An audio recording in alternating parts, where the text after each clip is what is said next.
ஸ்ரீ குருபியோ நமக. அனைவருக்கும் நமஸ்காரம். காஞ்சி காமகோட்டி பீட்டத்தின் 20வது ஆச்சாரியரான மூக்க சங்கரேந்திர சரஸ்வதி சுவாமிகளால் இயற்றப்பட்டது மூக்க பஞ்சசதி. மூக்க என்றால் ஊமை. காமாட்சி அம்மனின் அருளால் ஊமையாக இருந்தவர் பேச்சாற்றல் பெற்று பாடிய ஸ்தோத்திரம் மூக்க பஞ்சசதி. இதில் உள்ள 500 ஸ்லோகங்களிலிருந்து காஞ்சி மகாபெரிவா தேர்ந்தெடுத்த 31 ஸ்லோகங்கள் உள்ளன. ஆர்யா சதகம், பாதாரவிந்த சதகம், ஸ்துதி சதகம், கட்டாட்ச சதகம், மந்தஸ்மித சதகம் என 5 பிரிவுகளை கொண்ட மூக்க பஞ்சசதியின் 500 ஸ்லோகங்களின் சாரம் இது மூக்கசாரம் என்று அழைக்கப்படுகிறது. மூக்க பஞ்சசதி 500 ஸ்லோகம் முழுமையாக சொல்ல முடியாத நேரத்தில் இந்த மூக்கசாரம் சொல்லி மூக்க பஞ்சசதி முழு பாராயண பலனும் பெறலாம். இதை முக்கிய நாட்களான வெள்ளி, செவ்வாய், கார்டையா நோன்பு மற்றும் பண்டிகை தினங்களில் சொல்லி காமாட்சி அருளால் சகல சௌபாகியமும் பெறுவோம். நாம ஸ்லோகத்தை பார்க்கலாம். மூக்கசாரம். ராகா சந்திர சமான காந்திவதனா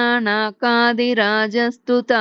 மூகானாமபி குர்வதி சுரதுனி நீகாஷ வாக்வைபவம் ஸ்ரீகாஞ்சி நகரி விகார ரசிகா சோகாபஹந்த்ரி சதாம் ஏகா புண்ணிய பரம்பரா பசுபதேராகாரிணி ராஜதே जाता शीतलशैलतः सुकृतिनां दृश्या परं देहिनां लोकानां क्षणमात्र संस्मरणतः सन्तापविच्छेदिनी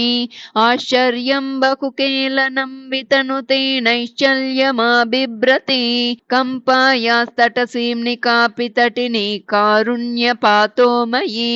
परामृतजरी प्लुता जयति नित्यमन्तश्चरी भुवामपि बहिश्चरी परम संविदेकात्मिका महद्भिरपरोक्षिता सततमेव काञ्चीपुरे ममान्वहमहं मतिर्मनसि भातु माहेश्वरी चराचर जगन्मयीं सकल हृन्मयीं चिन्मयीं गुणत्रयमयीं जगत्त्रयमयीं त्रिधामामयीं परापरमयीं सदा दश दिशां निशाहर्मयीं परां सतत सन्मयीं मनसि चिन्मयीं शीलये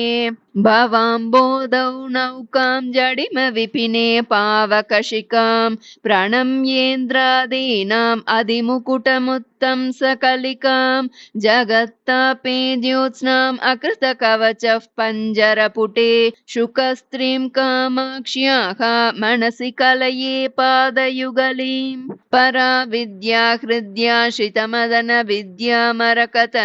प्रभानीला लीला परवशित शूलायुधमनः तमः पूरं दूरं चरणनत पौरन्दरपुरी मृगाक्षी कामाक्षी कमलतरलाक्षी नयतु मे समर विजय कोटि साधकानन्ददाटी मृदुगुण परिपेटी मुख्य कादम्बवाटी मुनिनुत परिपाटी मोहिता जाण्डकोटि परमशिव वदूटी पातु मां कामकोटि यस्या वाटी हृदय कमलं कौसुमी योगबाजां यस्याः पीठी सतत शिशिरा श्रीकरैर्माकरन्दैः यस्याः पेटी श्रुति परिचलन् मौलिरत्नस्य काञ्ची सा मे सोमाभरणमहिषी साधयेत् काङ्क्षितानि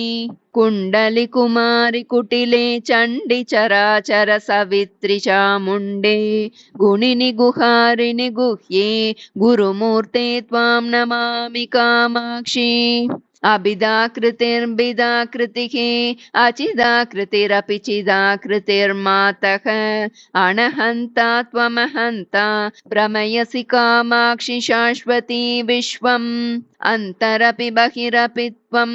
जन्तु ततेरन्तकान्तकृदहन्ते चिन्तितसन्तानवतां सन्ततमपि तन्तनीषि महिमानं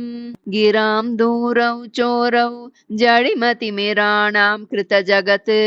परित्राणौ शोणौ मुनिहृदयलीलैकनिपुणौ न कैस्मेरौ सारौ निगमवचसां खण्डितभव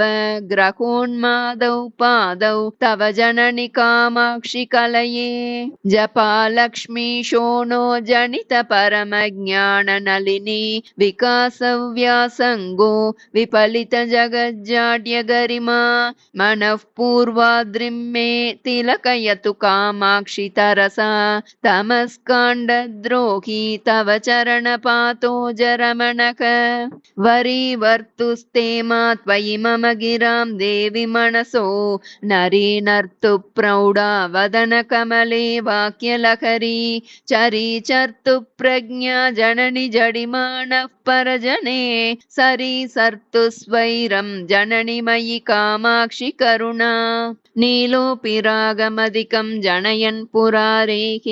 लोलोऽपि भक्तिमधिकां दृढयन् नराणां वक्रोऽपि देवि नमतां समतां वितन्वन् कामाक्षि नृत्यतु मयि त्वदपाङ्गपातः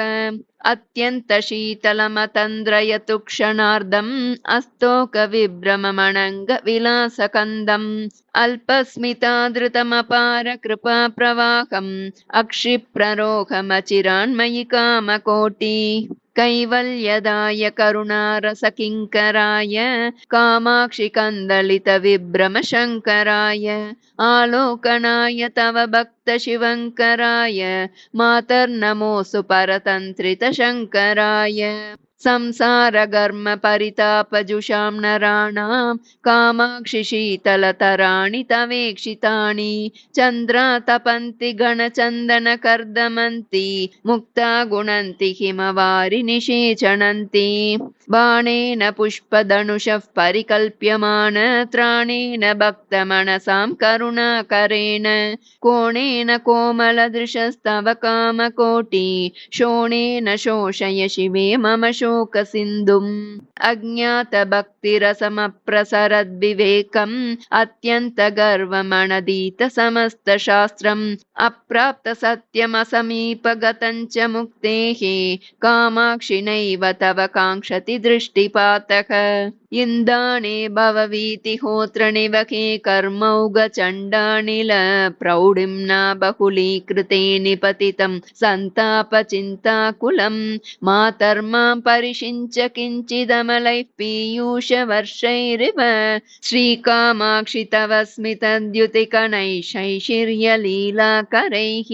कर्पूरैरमृतैर्जगज्जननि ते कामाक्षि चन्द्रातपैः